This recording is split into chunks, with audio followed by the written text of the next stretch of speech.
ओम शांति। 28 सितंबर 2023 के ईश्वरीय महावाक्य। पहले सुनते हैं मुरली के मुख्य पॉइंट्स। बाबा ने कहा, बच्चे, समय फास्ट गति से जा रहा है। बेहद की जो घड़ी है उसमें कुछ मिनट ही रही हैं, इसलिए टाइम वेस्ट मत करो। अगर तुम्हें नंबर 1 फूल बनना है तो पुरुषार्थ में सुस्ती नहीं करो। ऐसा ना हो कली के कली रह जाओ। जो फूल बनते हैं वही राजाई में आएंगे, बाकी जो बंद मुखड़ी रह गए वह प्रजा में जाएंगे। सवेरे सवेरे उठ बाप को याद जरूर करना है, सोए नहीं रहना। जिन सोया तिन खोया। अगर तुमने याद करने के समय को खो दिया तो मुर्दे के मुर्दे रह जाओगे। फिर बाबा ने कहा, माया बड़ी शैतान है, बच्चों से बहुत भारी गफलत करा देती है। इसलिए बिलाउड मोस्ट बाप को तो हर वक्त याद करते रहना है। यह अहंकार कभी ना आए कि हमसे कोई विकर्म नहीं होता। विकर्म तो गुप्त रीति भी बहुत होते रहते हैं, इसलिए बड़ी संभाल रखनी है। जो जितना सर्विसेबल बच्चा होगा उतना ही बाबा का बिलाउड भी होगा। सपूत, आज्ञाकारी व ईमानदार बच्चे ही माँ बाप को प्यारे लगते हैं। तुम आत्माओं को माया की जंक लगी हुई है। योग और ज्ञान हो तब आत्मा की कट निकले, फिर साथ में परमात्मा की आशीर्वाद भी चाहिए। लास्ट में बाबा ने कहा, कोई भी इविल बात नहीं सुननी चाहिए। व्यर्थ बातों के लिए अपने कान बंद कर लो। बुद्धि में रहे यह बड़ी छीछी गंदी दुनिया है। अब हमको जाना है बाबा के पास। यह पुरानी खाल छोड़ पहले शिवपुरी में जाएंगे, फिर आएंगे विष्णुपुरी में। अब सुनते हैं महावाक्यों को विस्तार से। बाबा ने कहा, मीठे बच्चे, बाप से लव और रिगार्ड रखो तो बाप की आशीर्वाद मिलती रहेगी। माया की जंग उतरती जाएगी। प्रश्न, इस चैतन्य बगीचे में कई फूल खिलते ही नहीं, कली के कली रह जाते हैं, क्यों? उत्तर, क्योंकि पुरुषार्थ में सुस्ती है। याद करने का जो समय है उसमें सोए रहते हैं। सोने वाले अपना समय ऐसे ही गवा देते हैं। जिन सोया तिन खोया। बंद कली ही रह जाती। सदा गुलाब के फूल वह हैं जो देवी देवता धर्म के ऑल राउंड पार्टधारी हैं। गीत, यह वक्त जा रहा है। ओम शांति। यह किसने समझाया? बेहद के बाप ने समझाया बच्चों को। बेहद की जो घड़ी है उसमें अभी बाकी थोड़ा टाइम अथवा कुछ मिनट रहे हैं। घंटे गए, बाकी कुछ मिनट रहे हैं। जो अच्छे सेंसिबल बच्चे हैं वह जानते हैं नंबरवार तो है ना। गुलाब के फूल होते हैं, उनमें भी नंबरवार होते हैं। यहाँ भी गुलाब के फूल हैं, लेकिन उसमें कोई बंद कली है, कोई थोड़ा खिले हुए हैं। तुम्हारा देवी देवता धर्म भी जैसे सदा गुलाब है, सदा ऑल राउंड पार्ट बजाने वाले। तुम सभी धर्मों में ऊंचते ऊंच धर्म वाले सदा गुलाब हो। दूसरे धर्म वाले फिर नंबरवार हैं। कोई चंपा है, कोई चमेली है, कोई टांगर है, कोई अक है। बगीचा तो है ना, सभी धर्मों का बगीचा है। बच्चियां जानती हैं ऊंचते ऊंच धर्म है ही देवी देवताओं का। जब सीजन नहीं होती है तब मुखड़ी भी नहीं रहती, कली फूल भी नहीं रहते हैं। बाबा ने आज बगीचे से एक बड़ा गुलाब का फूल, एक छोटा फूल, एक आधा खिला हुआ फूल, एक कली, एक बंद कली, एक मुखड़ी, ऐसे वैरायटी लाकर संदली पर रखा है। बाबा ने कहा, अब देखो मुखड़ी भी कोई कच्ची है, कोई आधा खिली हुई है, कोई फूल है, कोई बंद कलियां हैं, कोई मुरझा जाते हैं, बिल्कुल खिलते ही नहीं। बरोबर ऐसा है ना? तो बाप कहते हैं, पुरुषार्थ में सुस्ती न करो, ऐसे कली के कली न रह जाओ। कोई आधा में रह जाते, नंबरवार है ना। समझा जाता है इस हालत में यह क्या पद पाएंगे। समय बहुत थोड़ा है, घड़ी बनाई है, कांटे को अब बदल तो नहीं सकते हैं। युक्ति से ऐसा बनाना चाहिए जो निशानी रहे। यहाँ से शुरू हो, कांटा अब यहाँ तक आकर पहुँचा है। 0 से शुरू हो, फिर कांटा 12 तक आकर पूरा होता है। तो इस चक्र में भी पहले देवी देवता धर्म निकला, अभी है अंत। जब से बाप आया है तब से गिना जाता है। तो बाप कहते हैं, बच्चे टाइम वेस्ट मत करो, बाप को याद करते रहो। जितना याद करेंगे उतना विकर्म विनाश होंगे। विकर्म तो सबसे होते रहते हैं, ऐसे कोई मत समझे कि हमसे नहीं होता है।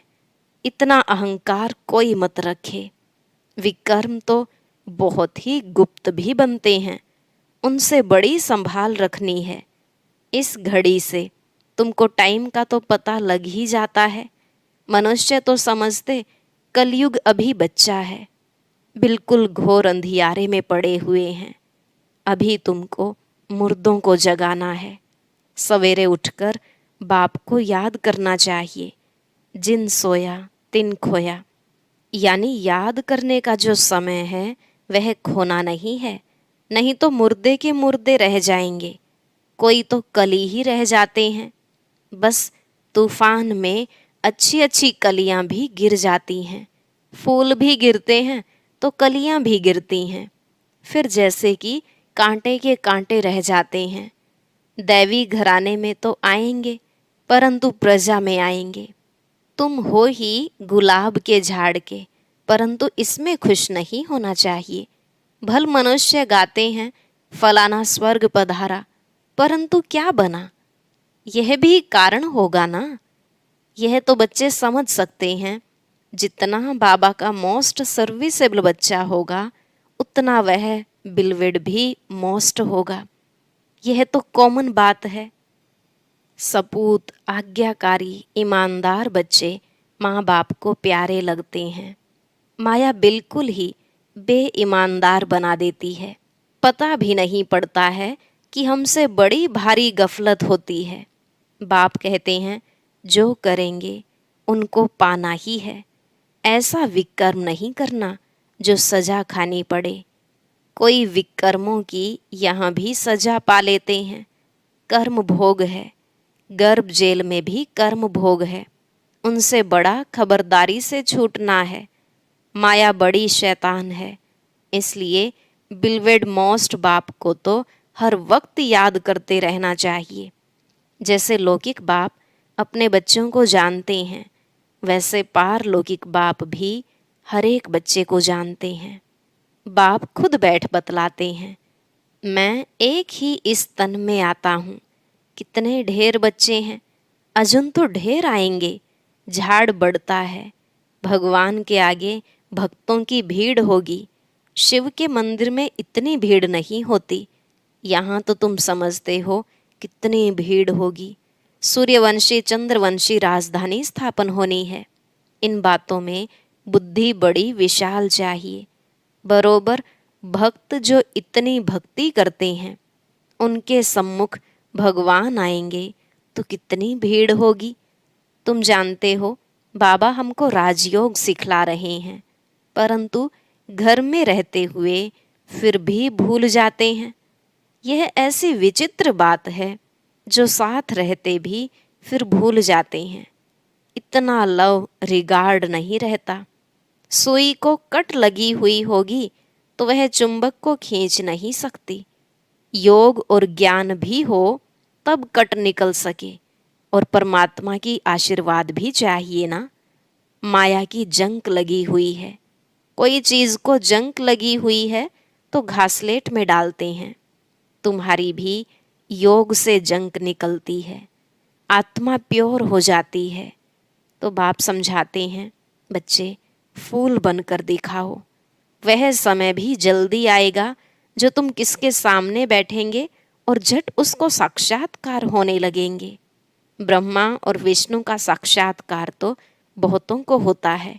डायरेक्शन देते हैं, जाओ बीके के पास। ब्रह्मा भी बैठे हैं, ब्रह्मा कुमार कुमारियां भी बैठे हैं।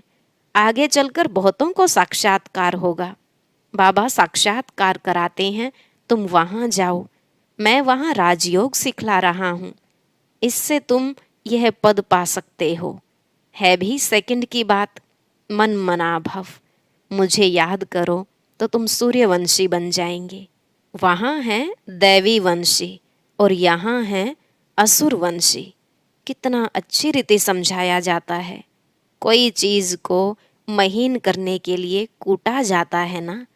मकान का फाउंडेशन पक्का करने के लिए कितनी मेहनत करते हैं।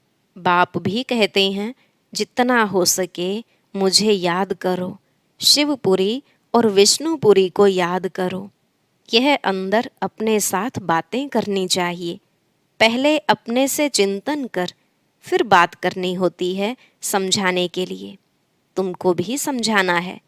अब बच्चे एग्जीबिशन में कितनी मेहनत करते हैं। है सारी समझाने की बात। सिर्फ स्लोगन से तो कोई समझ न सके। बाप बैठ समझाते हैं, देवी देवताओं को राज्य कैसे मिला, किसने राजयोग सिखाया। भगवानुवाच, मैं राजयोग सिखलाता हूँ। कहता हूँ, मुझे याद करो। शिवपुरी और विष्णुपुरी को याद करो। अब प्रदर्शनी में भी बच्चों को अच्छी रीति समझाना है। मेडिटेशन पर भी समझाना है। हम भी मेडिटेशन करते हैं। चलते फिरते बाप को याद करते, बाप से बातें करते रहते हैं।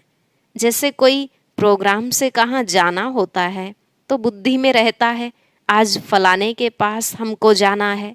प्रोग्राम मिला और बुद्धि दौड़ती रहेगी। समय नज़दीक आएगा, समझेंगे अभी हमको जाना है। तुमको भी अंदर में यह रहना चाहिए, बस अभी हमको जाना है बाबा के पास। यह पुरानी खाल छोड़नी है, शिवपुरी में जाना है। इस रावणपुरी को छोड़ना है। यह बड़ी छीछी गंदी दुनिया है। अभी हम संगम पर बैठे हैं। यह आयरन एज्ड शरीर है। बाबा कहते हैं, मुझे याद करते रहो तो तुम आत्माओं को शिवपुरी ले जाऊंगा। श्री कृष्ण तो नहीं ले जाएगा। यह तो समझाने की बात है। अब बाप कहते हैं, मुझ शिव बाबा को याद करो। अभी तुम राजयोग सीख रहे हो, तुमको शिवपुरी में आना है, फिर विष्णुपुरी में चले आएंगे। यह समझाना तो सहज है ना। शिवपुरी मुक्ति से होकर विष्णुपुरी जीवन मुक्ति में जाना है। सभी का बाप एक है। मुख्य यह समझाना है। बाकी कितना भी स्लोगन आदि बनाएंगे, मुफ्त खर्चा होता है। चित्र तो सब तुम्हारे पास हैं। कराची में तुम्हारे पास कितने आते थे। बड़े मैदान में टेबल कुर्सी रखी रहती थी। जो आते थे उनको बैठ समझाते थे। आगे तो इतना ज्ञान नहीं था, अभी तो बिल्कुल सहज ज्ञान मिला है। बाप को भी जानते हो। बाप है स्वर्ग का रचयिता। उनका फरमान है, मुझे और वर्षे को याद करो। चित्र दिखाकर इस पर समझाओ। आगे तो समझाने से सुनते सुनते ध्यान में चले जाते थे। उसी समय तो तुम छोटी छोटी कलियां थी। बाबा का सारा चमत्कार था, रस्सी खींच लेते थे। अभी तो समझाने की बहुत ज़रूरत है। आजकल तो आदमी भी बड़े खराब हैं। फॉर्म भराने बिगर ऑक्यूपेशन का पता पढ़ न सके। जैसे वह बैरिस्ट्री आदि पढ़ाने वाले टीचर्स होते हैं ना। यह बेहद का बाप कितना बड़ा टीचर है। वह टीचर तो करके बैरिस्टर बनाएगा। बीच में शरीर छूट गया तो बैरिस्ट्री भी खत्म। ऐसे थोड़ी ही दूसरे जन्म में वह चलेगी। यहाँ तुम जो कुछ करते हो वह साथ ले जाते हो। आत्मा में संस्कार रहते हैं। हाँ, छोटे बच्चे को ऑर्गन्स छोटे हैं इसलिए बोल नहीं सकते हैं, कर्मेंद्रियों से कुछ कर नहीं सकते, परंतु संस्कार तो ले जाते हैं ना। यह है अविनाशी ज्ञान। बड़ा होकर फिर आए ज्ञान लेंगे। वह आत्मा फिर से आएगी जरूर, कहाँ ना कहाँ किसका कल्याण करेगी। अपने माता पिता को भी इस तरफ खींचेगी। भल छोटा बच्चा होगा तो भी मम्मा बाबा को देखने से ही उनका प्यार कशिश करेगा। ऑर्गन्स छोटे होने के कारण बात तो नहीं कर सकेंगे, परंतु लव जाएगा हम जिन्स तरफ। तो यह नॉलेज बड़ी विचित्र, रमणीक और सिंपल है। कोई तो बिल्कुल ही ऐसे हैं जो कांटे का कांटा रह जाते हैं। सतयुग है गुलाब का झाड़, अभी तो कांटे हैं, फिर उनसे कोई मुखड़ियाँ निकल रही हैं। सदा गुलाब तो हैं, फिर उनमें नंबरवार हैं। प्रजा में भी आएंगे ना, कली बन फिर मुरझाकर खत्म हो जाएं। यह कोई पढ़ाई थोड़ी ही हुई। मुखड़ी बंद की बंद रहेगी तो प्रजा में चले जाएंगे। जो फूल बनते हैं वह राजाई में आएंगे। बाबा बगीचे में जाते हैं तो बच्चों को समझाने के लिए फूल भी ले आते हैं। अगर अभी पुरुषार्थ कर फूल न बने तो बाद में बहुत पछताना पड़ेगा। एक तो विकर्मों का बोझा सिर पर है ही, फिर और ही सजा खाकर प्रजा में पद पाना वह किस काम का हुआ। यह तो समझते हो हमारी दैवी राजधानी स्थापन हो रही है। हर एक को समझ सकते हैं कौन कौन क्या बनेंगे। दिल में रहेगा यह कहाँ तक पढ़ रहे हैं, क्या बनेंगे। अच्छा पढ़ने वाला होगा तो अंदर प्यार करते रहेंगे, समझेंगे यह राजाई में आएंगे। आगे चलकर तुमको बहुत साक्षात्कार होंगे। न पढ़ने वाले फिर बहुत पछताएंगे। समय बहुत थोड़ा है, फिर इतना गैलप भी कैसे करेंगे। बाप कहते हैं बच्चे बनकर और फिर अगर विकर्म करेंगे तो 100 गुना दंड भोगना पड़ेगा। जेल में जाने वाले कई चोरों का धंधा ही यह हो जाता है, सजा खाना, जेल जाना। अभी तुम पुरुषार्थ कर रहे हो ऊंच से ऊंच महाराजा महारानी सूर्यवंशी बनने का। नंबरवार तो है ना, जो भागंती हो जाएंगे उनका क्या हाल हो जाएगा। बाप कितना अच्छी रीति समझाते हैं, परंतु तकदीर में नहीं है तो समझते नहीं। फिर तो तदबीर कराने वाला क्या कर सकता है। बाप तो कहते हैं फूल बनो, बाप को भूलो मत। ऐसे बाप का हाथ कभी नहीं छोड़ना। माया अजगर कच्चा खा जाएगा। ऐसी गफलत नहीं करनी है जो अपना राज्य भाग्य गवा बैठो। फिर कल्प कल्पांतर ऐसी चलन देखने में आएगी जैसे अभी देखते हैं। कोई की सतो प्रधान चलन है, कोई की रजो, कोई की तमो। ग्रहचारी भी अच्छे अच्छे बच्चों पर बड़ी कड़ी बैठती है। अंदर के काले, बाहर के अच्छे। गफलत होगी तो आत्मा काली हो पड़ेगी, परछाया काला पड़ता है। इसलिए बाबा कहते हैं एक कान से सुन, दूसरे कान से फिर निकाल दो। इविल बातों के लिए कान बंद कर दो।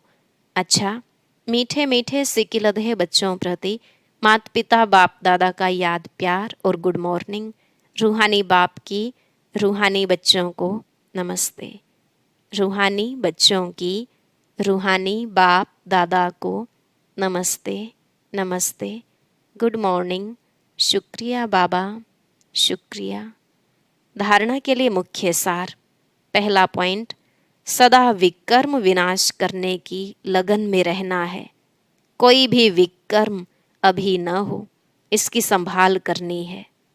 दूसरा, माया की ग्रहचारी से बचने के लिए इविल बातों से कान बंद कर लेने हैं। अपनी चलन सतोप्रधान बनानी है। अंदर बाहर साफ रहना है। आज का वरदान, बैलेंस द्वारा ब्लिसफुल जीवन का साक्षात्कार कराने वाले सर्व की ब्लेसिंग के पात्र भव। बैलेंस द्वारा ब्लिसफुल जीवन का साक्षात्कार कराने वाले सर्व की ब्लेसिंग के पात्र भव। बाबा ने कहा बैलेंस सबसे बड़ी कला है। याद और सेवा का बैलेंस हो तो बाप की ब्लेसिंग मिलती रहेगी। हर बात के बैलेंस से सहज ही नंबर 1 बन जाएंगे। बैलेंस ही अनेक आत्माओं के आगे ब्लिसफुल जीवन का साक्षात्कार कराएगा। बैलेंस को सदा स्मृति में रखते हुए सर्व प्राप्तियों का अनुभव करते रहो तो स्वयं भी आगे बढ़ते रहेंगे और अन्य आत्माओं को भी आगे बढ़ाएंगे। स्लोगन: महावीर वह है जो हर मुश्किल को सहज कर पहाड़ को राई व रुई बना दे। ओम शांति। अब सुनते हैं आज का अव्यक्त ज्ञान मोती। इसके लिए ऊपर दिए गए बॉक्स पर क्लिक करें